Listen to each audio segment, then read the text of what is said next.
Indian partnership act 1932 में unit 3 हम लोगों ने स्टार्ट किया था, registration and dissolution of partnership, जिसमें रजिस्ट्रेशन का पार्ट पूरा कंप्लीट हो चुका था। डिसोल्यूशन में हम लोगों ने पढ़ा था कि कितने तरीक़ों से डिसोल्यूशन होता है। आज हम लोग स्टार्ट करेंगे कॉन्सिक्वेंसेस ऑफ डिसोल्यूशन, जिसके प्रोविजन सेक्शन 45 से लेके 55 में बताया गया है। ठीक है, अच्छा देखो, कॉन्सिक्वेंसेस ऑफ डिसोल्यूशन में क्या होता है कि डिसोल्यूशन के बाद पार्टनर्स के कुछ राइट्स एंड लाइबिलिटीज़ होते हैं। तो डिसोल्यूशन के बाद पार्टनर्स के क्या राइट्स एंड लाइबिलिटीज़ हैं, हम लोग उसके बारे में पढ़ेंगे। ठीक है, अच्छा तो क्या बोल रहा है, consequent to the dissolution of a partnership firm the partners have certain rights and liabilities as a discussed.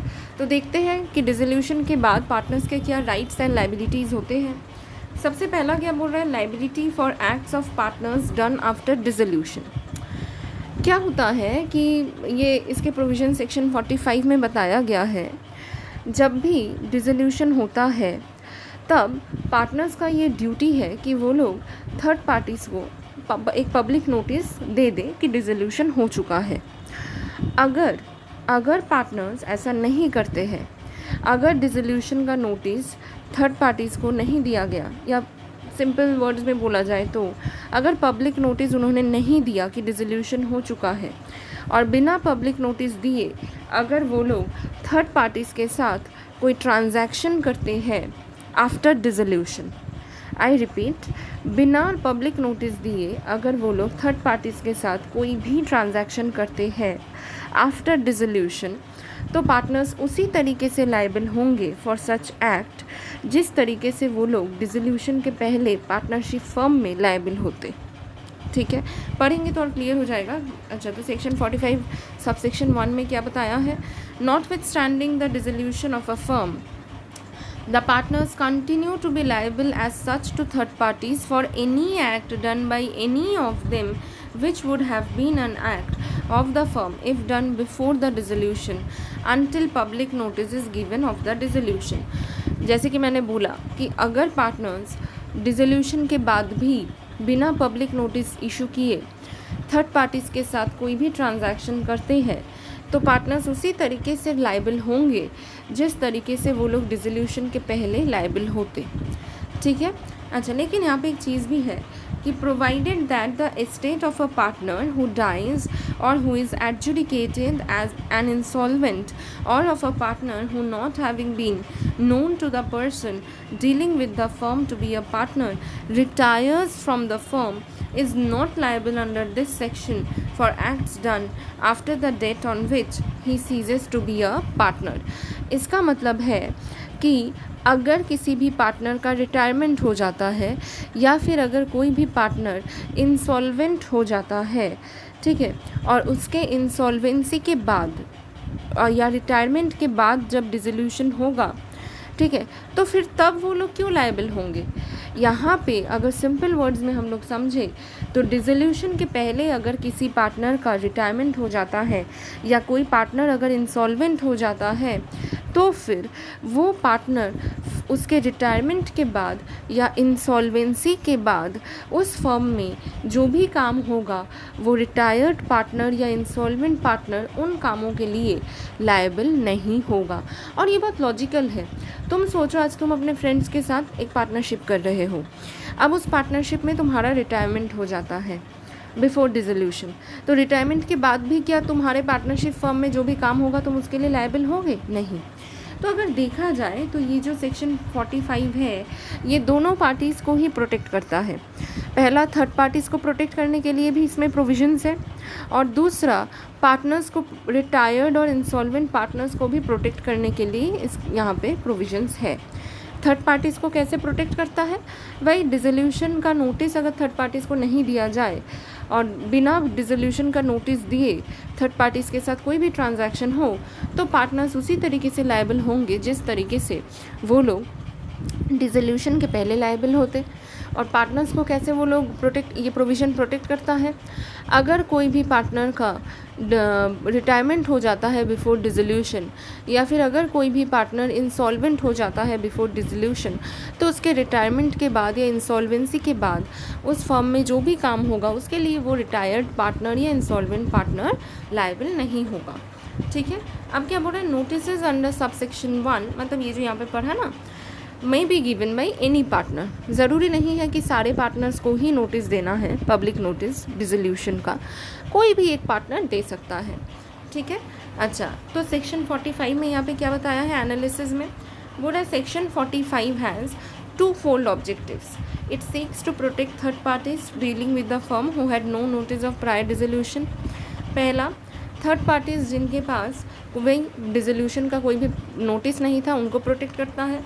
और दूसरा, it also seeks to protect partners of a dissolved firm from liability toward third parties. ठीक है।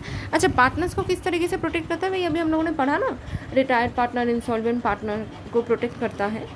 अच्छा, अब यहाँ पे एक example देके समझाया गया है, बोला कि X and Y who carried on business in partnership for several years executed on December 1 a deed dissolving the partnership from the date but fail to give a public notice of the dissolution. December 1 को ये decide हुआ कि x और Y अपना partnership firm dissolve कर देंगे, और उन्होंने December 1 में ही डिसॉल्व किया। ठीक है, लेकिन पब्लिक नोटिस नहीं दिया। On December 20 X borrowed in the firm's name a certain sum of money from R. अब देखो, पब्लिक नोटिस तो नहीं दिया गया। अब December 20 में एक्स ने क्या किया, आर से कुछ पैसे उधार लिए। अब ऑब्वियस है, पब्लिक नोटिस नहीं इशू किया ऑफ डिसोल्यूशन, तो आर को भी नहीं मालूम कि उनका फर्म डिसॉल्व हो गया है ना। तो वही बोल रहा है कि R who was ignorant of the dissolution in such a case Y also would be liable for the amount because no public notice was given. ठीक है, क्योंकि हम लोगों ने पढ़ा था कि पार्टनर्स जो है एक दूसरे के एजेंट्स होते हैं, है ना, एक दूसरे के काम के लिए वो लोग लायबल होते हैं। तो अगर आर से एक्स कोई पैसा उधार लेता है और पब्लिक नोटिस नहीं दिया फॉर ऑफ डिसोल्यूशन, तो फिर एक्स और वाई दोनों ही आर के पास लायबल होंगे, वो जो भी पैसा उधार ले रहा है आफ्टर डिसोल्यूशन। ऐसा क्यों? क्योंकि उन्होंने पब्लिक नोटिस नहीं दिया। तो आर को तो यही लग रहा है कि एक्स और वाई अभी भी पार्टनरशिप में है, तो इसीलिए आर के पास तो एक्स और वाई दोनों लायबल होंगे, क्योंकि उन्होंने पब्लिक नोटिस नहीं दिया। अब क्या बोल रहे हैं, however there are exceptions to the rule stated in above example, that is even where notice of dissolution has not been given there will be no liability for subsequent acts. देखो, अगर public notice नहीं भी दिया गया हो तो भी, अगर पब्लिक नोटिस ऑफ डिसोल्यूशन नहीं भी दिया गया हो तो भी कुछ ऐसे पार्टनर्स हैं जो लोग अगर डिसोल्यूशन के बाद बिना पब्लिक नोटिस जारी किए अगर कोई काम करते हैं तो भी वो लोग लायबल उस तरीके से नहीं होंगे। तो ऐसे पार्टनर्स या ऐसे ट्रांजैक्शंस क्या है, क्या बोला है, however there are exceptions to the rule stated in above example, that is even when notice of dissolution has not been given, there will be no liability for subsequent acts in case of the estate of a deceased partner. Disease partner के estate के साथ अगर कुछ भी transaction वगैरह हो रहा हो। ठीक है। अच्छा, इंसॉल्वेंट पार्टनर, जो इंसॉल्वेंट पार्टनर है वो तो अभी हम लोगों ने पढ़ा कि इंसॉल्वेंट पार्टनर तो ऐसे ही लायबल होता नहीं है इंसॉल्वेंसी के बाद। ठीक है, तो आफ्टर डिसोल्यूशन बिना पब्लिक नोटिस दिए इंसॉल्वेंट पार्टनर भी कुछ करे तो वो लायबल नहीं होगा।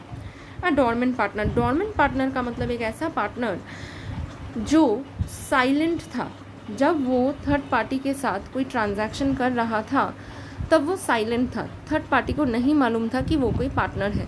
अब मैं यहाँ पे एक एग्जांपल देके समझाती हूँ डॉर्मेंट पार्टनर के बारे में। सपोज़ ए, बी, सी तीनों पार्टनर्स थे। ठीक है, डिसोल्यूशन हो गया, टी एक थर्ड पार्टी है। ठीक है ना, पब्लिक नोटिस इन्होंने नहीं दिया, ए, बी और सी ने डिसोल्यूशन का पब्लिक नोटिस नहीं दिया। अब ए पार्टनर है ये नहीं मालूम किसी को भी, साइलेंट पार्टनर है। समझ में, साइलेंट पार्टनर मैं गलत बोल रही हूँ, ए पार्टनर है ये नहीं मालूम टी को। समझ में आया? तो ए ने टी के साथ एक ट्रांजैक्शन किया, लेकिन क्या टी को ये मालूम है कि ए पार्टनर है? नहीं। तो ए ए ने जब टी के साथ ट्रांजैक्शन किया बिना ये बताए कि इन तीनों के फर्म में ये भी पार्टनर था, तो ए बन जाता है तुम्हारा डॉर्मेंट पार्टनर। क्यों? टी को नहीं मालूम था कि ए एक पार्टनर है। समझ में आया? ए ने एक नॉर्मल इंडिविजुअल की तरह टी के साथ ट्रांजैक्शन किया, तो ए हो गया डॉर्मेंट पार्टनर। तो अब तुम लोग सोचो, टी को मालूम ही नहीं है कि ये कोई पार्टनर था या कोई पार्टनर है, तो क्या ए टी के पास एज अ पार्टनर लायबल हो सकता है? नहीं। ट्रांजैक्शन के टाइम पे टी को तो ये मालूम ही नहीं था कि ए किसी फर्म का पार्टनर था जो डिज़ोल्व हो चुका है या अभी पार्टनर है, नहीं मालूम। उसको लगता है ये एक नॉर्मल इंडिविजुअल है। तो क्या ए टी के पास एज अ पार्टनर लायबल होगा? नहीं। समझ में आया? तो वही यहाँ पे बोल रहे हैं कि dormant partner. Dormant partner means a partner who was not known as a partner who was not known as a partner to the person dealing with the firm. Clear हुआ?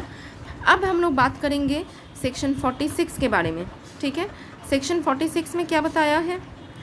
सेक्शन 46 में बता रहा है कि right of partners to have business wound up after dissolution. ठीक है, अच्छा, इसका मतलब क्या है? मतलब कि बिजनेस जब बंद होता है डिसोल्यूशन के बाद, तो पार्टनर्स के पास कुछ राइट्स होते हैं। समझ में आए? ये राइट्स क्या है? कुछ राइट्स तो तुम लोगों को भी मालूम है। डिसोल्यूशन के बाद पार्टनर्स का एक राइट है कि उनका शेयर ऑफ, मतलब जो वो रियलाइजेशन से assets and liabilities, assets realise करके लाइबिलिटीज़ पे ऑफ करने के बाद जो सरप्लस बचता है उसमें उन लोगों का भी हिस्सा होता है। ये एक राइट तो हम लोगों को मालूम है। और बाकी क्या राइट है आफ्टर वुंड अप, ये हम लोग देखते हैं। ठीक है, अच्छा, तो स्टार्ट करते हैं। Right of partners to have business wound up after dissolution, section 46 में बताया है।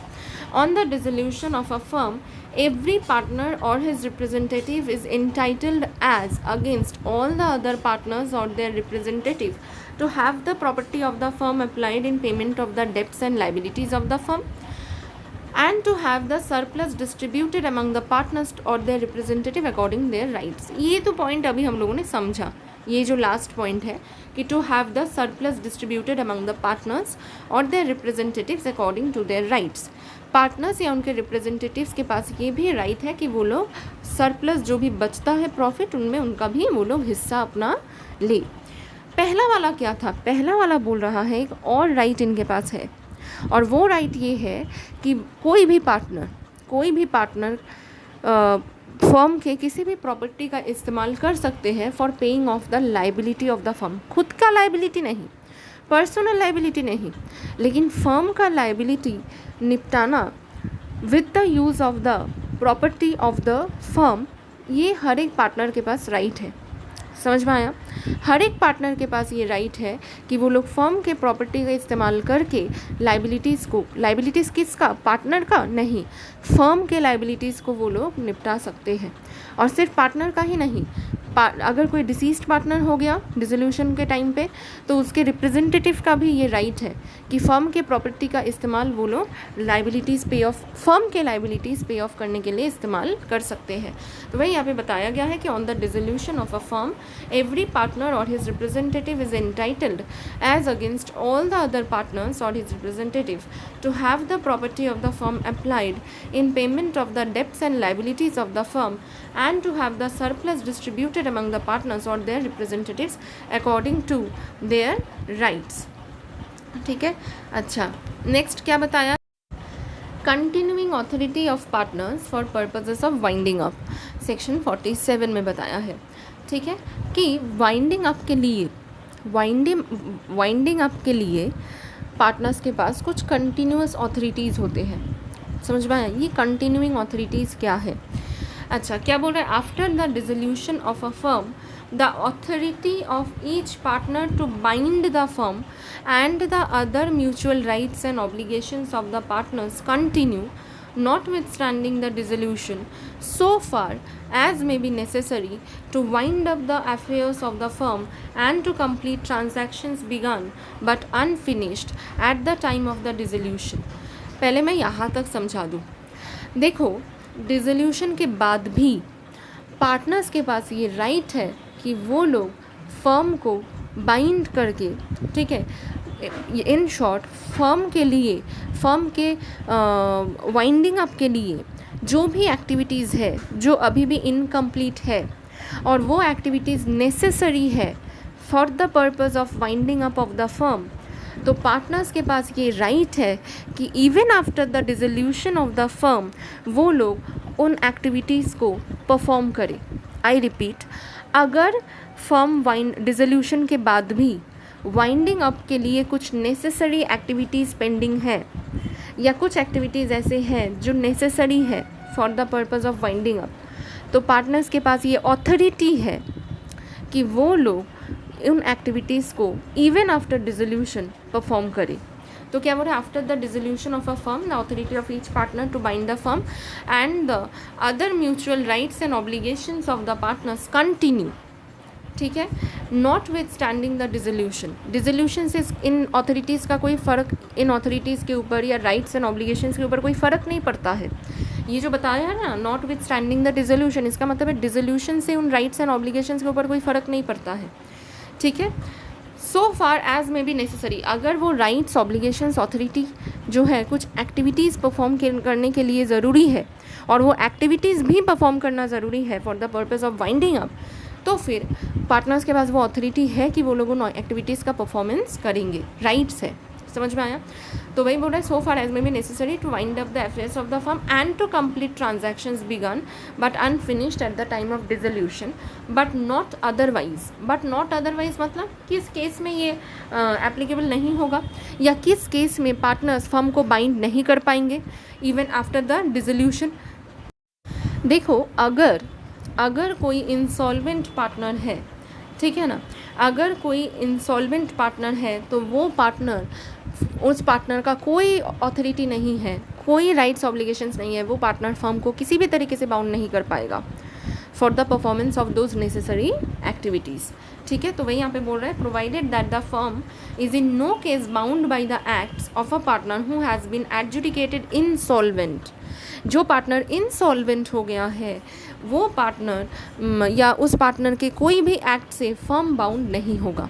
जैसे ऊपर अभी हम लोगों ने क्या पढ़ा कि वाइंडिंग अप के लिए कुछ एक्टिविटीज़ अगर नेसेसरी है परफॉर्म करना तो पार्टनर्स भी फर्म को बाउंड कर सकते हैं और वो लोग, उनके पास राइट्स है कि वो लोग उन एक्टिविटीज़ को परफॉर्म कर सकते हैं। लेकिन अगर कोई इंसॉल्वेंट पार्टनर है तो उसके पास ये सब राइट्स नहीं है और ना ही उसके एक्ट्स की वजह से फर्म बाउंड होता है। तो वही बोल रहा है कि provided that the firm is in no case bound by the acts of a partner who has been adjudicated insolvent but this provision does not affect the liability of any person who has after the adjudication represented himself और knowingly permitted himself to be represented as a partner of the insolvent. लेकिन देखो, ये तो समझ में आ गया कि insolvent partner firm को किसी भी तरीके से बाउंड नहीं कर सकता है अपने एक्टिविटीज़ के थ्रू। लेकिन अगर कोई इंसान है जिसने खुद को उस इंसॉल्वेंट पार्टनर का रिप्रेजेंटेटिव बताया है या पार्टनर बताया है, खुद को उस इंसॉल्वेंट पार्टनर का पार्टनर कहलाया है, उसने बोला है कि वो उस इंसॉल्वेंट पार्टनर का पार्टनर है, तो फिर उस इंसान का जो भी लाइबिलिटी होगा उसके ऊपर इस सेक्शन का कोई भी असर नहीं होता है। तो मैं इस पैरा को एक बार और पढ़ा देती हूँ। क्या बोल रहा है, provided that the firm is in no case bound by the acts of a partner who has been adjudicated insolvent but this provision does not affect the liability of any person who has after the adjudication represented himself और knowingly permitted himself to be represented as a partner of the insolvent. Next क्या बोल रहा है, देखो next बोल रहा है settlement of partnership accounts, section 48 में बताया गया है। ठीक है, इसका मतलब है कि किस तरीके से डिसोल्यूशन के बाद अकाउंट सेटलमेंट होगा। समझ में आया? कैसे एसेट्स को बेचा जाएगा, कैसे लॉसेस के साथ डील किया जाएगा, इन सब के बारे में इस सेक्शन में बताया गया है। लेकिन मैं बता दूं कि इस सेक्शन में तो बस प्रोविजंस बताए गए हैं। इन प्रोविजंस को ज़रूरी नहीं है कि पार्टनर्स इन्हीं प्रोविजंस को अप्लाई करेंगे। पार्टनरशिप एग्रीमेंट जब बनेगा वो लोग expressly means by way of words, by way of written words, वो लोग चाहे तो इन प्रोविजंस में कुछ बदलाव भी ला सकते हैं। हम लोग फ़िलहाल सेक्शन 48 के प्रोविजंस देख लेते हैं। ठीक है, क्या बोल रहा है, In settling the accounts of a firm after dissolution, the following rules shall subject to agreement by the partners be observed. क्या क्या rules होंगे सेटलमेंट ऑफ अकाउंट्स के टाइम पे? पहला है losses including deficiencies of capital shall be paid first out of profits. अगर कुछ losses वगैरह है, डेफिशिएंसी ऑफ कैपिटल भी हो सकता है, अगर कुछ लॉसेस वगैरह है तो पहले प्रॉफिट में से उन लॉसेस को हम लोग पे ऑफ करेंगे.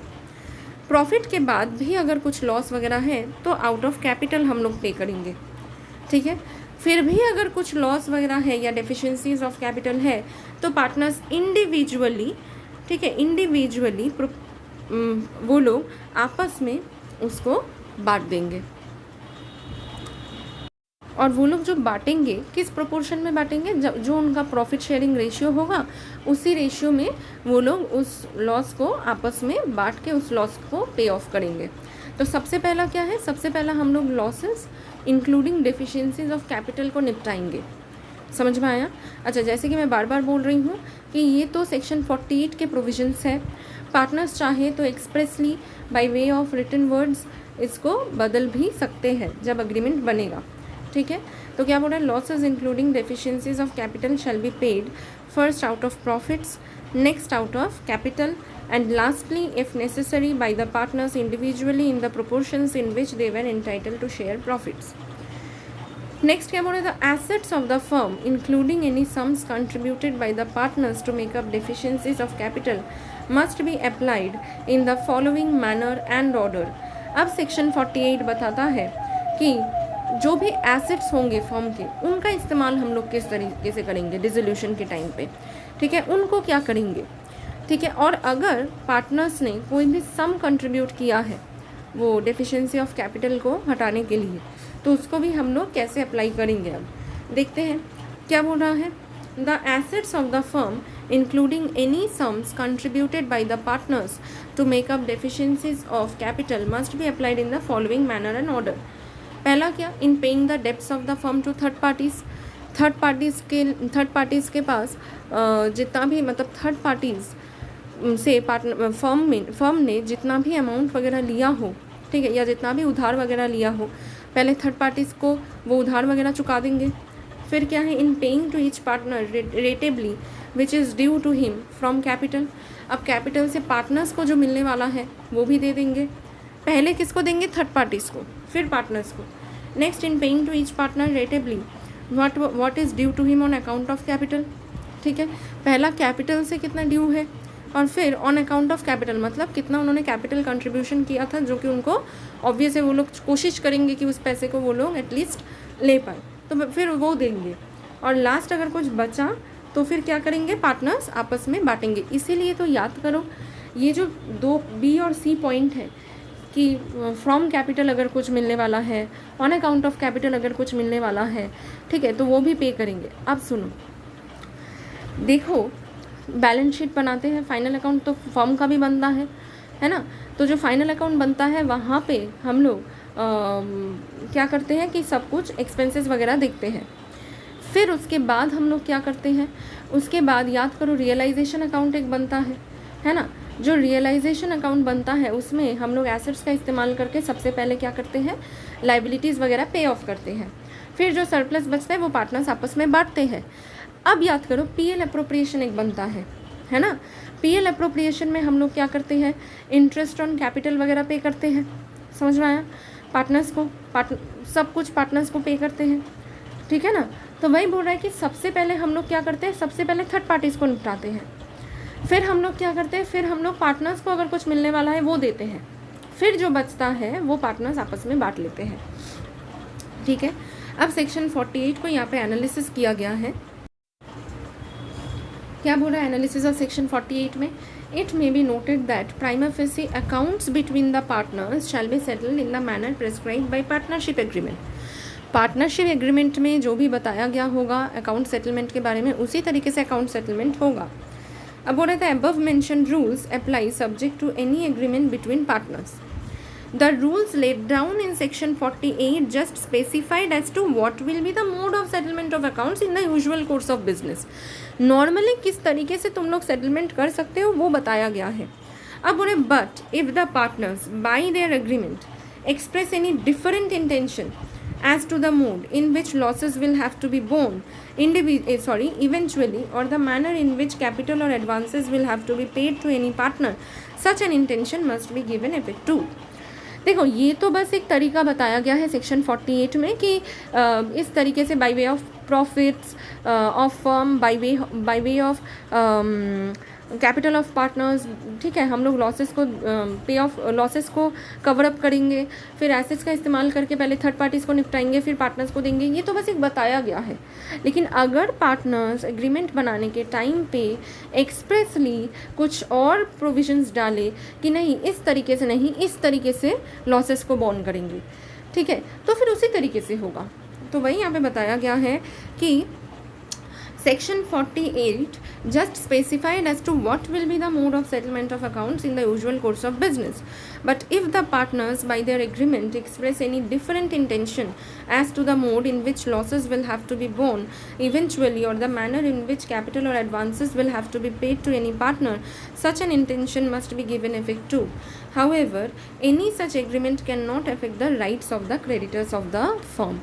लेकिन देखो उनका जो भी एग्रीमेंट बने, भले ही वो लोग सेक्शन 48 के प्रोविजंस में कुछ बदलाव ला दें, लेकिन फिर भी क्रेडिटर्स के पास जो राइट्स हैं, पहले पैसा मिलना है उनको, ये वो लोग बदल नहीं सकते हैं।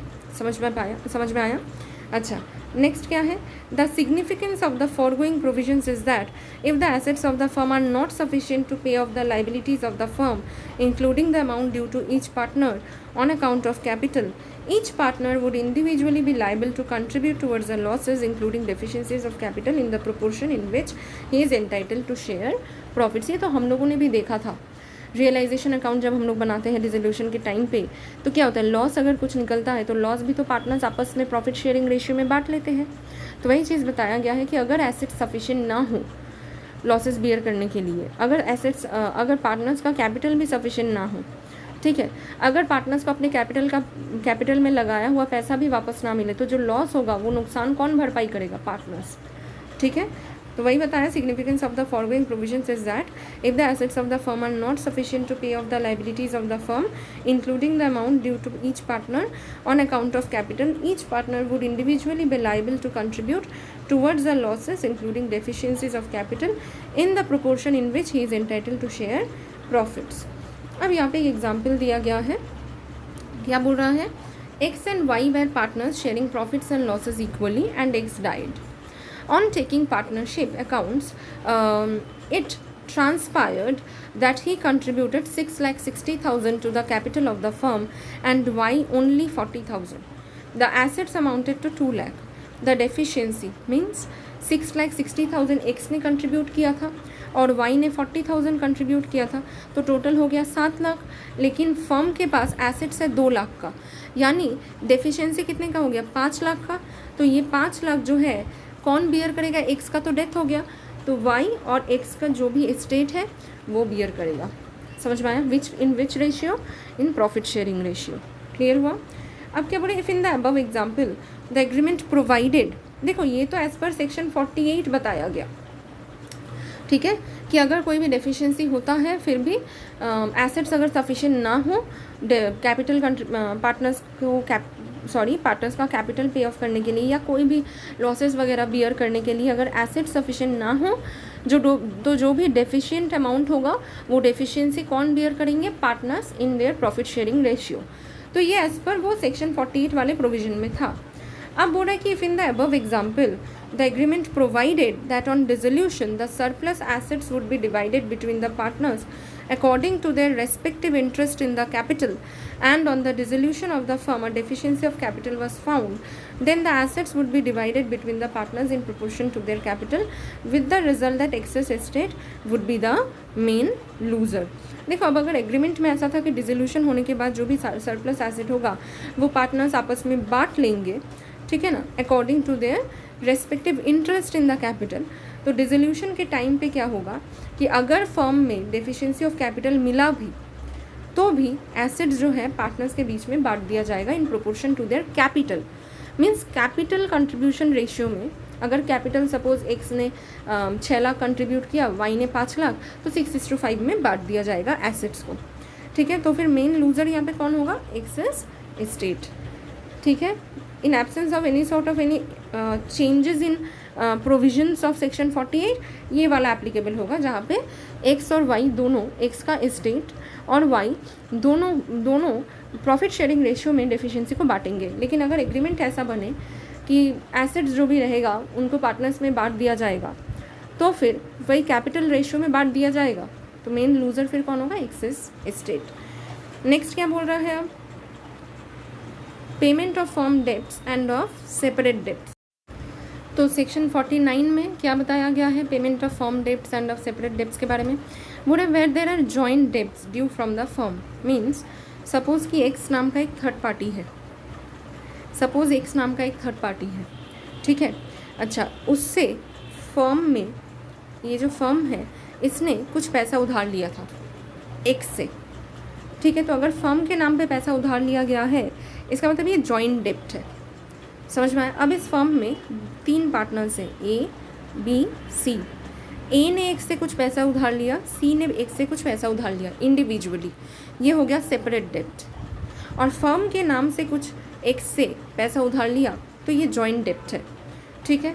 तो क्या करेंगे? Where there are joint debts due from the firm and also separate debts due from any partner, the property of the firm shall be applied in the first instant in payment of the debts of the firm. अगर डेब्ट of the firm है तो सबसे पहले तो firm का जो property है उसका हम लोग इस्तेमाल करेंगे फर्म डेब्ट को सबसे पहले निपटाने के लिए. फिर अगर फर्म डेब्ट निपटाने के बाद अगर तब भी कुछ सरप्लस बचा, सपोज फर्म का प्रॉपर्टी है 1 लाख का और फर्म डेब्ट है 20,000 का, तो फर्म का प्रॉपर्टी हम लोग अप्लाई करेंगे ये 20,000 पे करने के लिए. तो सरप्लस मेरे पास अभी भी 80,000 बचेगा. तो तब पहले फर्म का डेब्ट निपटा देंगे, फिर ये जो 80,000 बचा सरप्लस, इसका हम लोग इस्तेमाल करेंगे. कैसे? बोले and if there is any surplus then the share of each partner shall be applied to the payment of his separate debts और पेड टू हिम. सरप्लस अगर बचेगा तो पार्टनर्स उस सरप्लस को आपस में बांटेंगे, फिर उसका इस्तेमाल करेंगे वो लोग सेपरेट डेब्ट्स निपटाने के लिए. समझ में आया? वही बोले if there is any surplus then the share of each partner shall be applied to the payment of his separate debts और पेड टू हिम. या तो डेब्ट डायरेक्टली वो लोग पे कर देंगे, जिस तरीके से प्रॉफिट शेयरिंग रेशियो है उसी रेशियो में वो लोग डेब्ट्स को जिसका जितना डेब्ट है उतना पैसा लेके वो लोग डेब्ट क्लियर करेंगे. समझ में आया? फिर क्या बोल रहा है? The separate property of any partner shall be applied first in the payment of his separate debts and surplus if any in the payment of debts of the firm. अब देखो, अगर फर्म के प्रॉपर्टी का इस्तेमाल कर रहे हैं debts clear करने के लिए, तो सबसे पहले फर्म का डेब्ट क्लियर होगा, फिर पार्टनर्स का अगर कुछ बचा तो. अब सपोज फर्म का कोई प्रॉपर्टी नहीं है, ठीक है ना, पार्टनर्स अपना सेपरेट प्रॉपर्टी लाएंगे. सबसे पहले वो लोग, अब जब पार्टनर्स अपना खुद का सेपरेट प्रॉपर्टी लाएंगे, ठीक है, अगर फर्म का प्रॉपर्टी नहीं है और पार्टनर्स अपने खुद का सेपरेट प्रॉपर्टी ला रहे हैं, तो सबसे पहले फिर वो लोग खुद का सेपरेट डेब्ट निपटाएंगे. फिर अगर कुछ सरप्लस बचा तो वो लोग फर्म के डेब्ट को निपटाएंगे. तो वही यहाँ पे बोल रहा है कि the separate property of any partner shall be applied first in the payment of his separate debts and surplus if any in the payment of debts of the firm. अच्छा, यहाँ तक कंप्लीट हो गया तुम्हारा इंडियन पार्टनरशिप एक्ट. ठीक है, अच्छे से पढ़ना, फिर मैं केस स्टडीज़ करवाऊँगी.